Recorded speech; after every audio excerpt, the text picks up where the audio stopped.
কলম মোৰ কমাৰৰ হাতৰ হাতুৰি ভাঙি পিটি গঢ়িলং শব্দ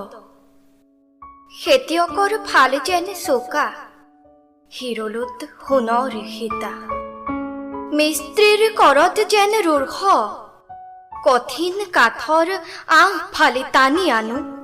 অভিজ্ঞতাৰ তেজ লগা শব্দ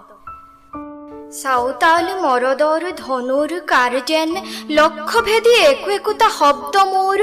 ৰক্ত মাংস ইচ্ছা তীব্ৰ হৈ উঠে সিহঁতৰ কোনোটো পৰ্বতৰ দৰে উদ্ধত